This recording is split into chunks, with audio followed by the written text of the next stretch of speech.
புரட்டாசினால வீட்டில் ஸ்ட்ரிக்டாக நான்வெஜ்ஜுக்கு நோ சொல்லிட்டாங்களா? கவலை விடுங்க. வெஜ்ஜை வச்சே நான்வெஜ்ஜுக்கு ஈக்குவலான ஒரு ரெசிபி உருளைக்கிழங்கு வச்சு செம்ம டேஸ்டியாக பொட்டேட்டோ பெப்பர் கிரேவி. இது ரைஸ், நான், சப்பாத்தி, பூரி எல்லாத்துக்குமே சூப்பர் டூப்பர் காம்பினேஷனாக இருக்கும். அதுக்கு ஒரு கடாயில் எண்ணெய் சேர்த்து மிளகு, சீரகம், சோம்பு, கறி மசாலா பட்டை சேர்த்து நல்லா வதக்கிக்கோங்க. அது கூடவே சின்ன வெங்காயம், பூண்டுப்பல், ஒரு தக்காளி, இஞ்சியும் சேர்த்து வதக்கிக்கோங்க. 4 முந்திரியும் சேர்த்து நல்லா வதக்கி இதை அரைச்சிக்கோங்க. இப்போ கடாயில் எண்ணெய் சேர்த்து பெரிய வெங்காயம், கருவேப்பிலை சேர்த்து நல்லா வதக்கி விட்டுட்டு ஒரு தக்காளியும் சேர்த்து வதக்கிக்கோங்க. 3 உருளைக்கிழங்க தோல் சீவிட்டு இந்த மாதிரி மீடியம் சைஸில் கட் பண்ணி அதையும் நல்லா வதக்கிக்கோங்க.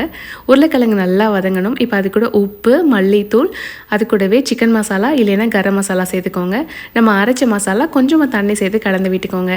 கிரேவி செட் ஆகிறதுக்காக ஒரு 10 நிமிஷம் லோ ஃப்ளேம்லேயே மூடி போட்டு வச்சிங்கன்னா நல்லா செட் ஆயிரும். கடைசியாக கொத்தமல்லி தூவி இறக்குனீங்கன்னா அருமையான potato pepper gravy ready. Rice, chapati, நான் எல்லாத்துக்குமே சூப்பராக இருக்கும். கண்டிப்பாக ட்ரை பண்ணுங்கள்.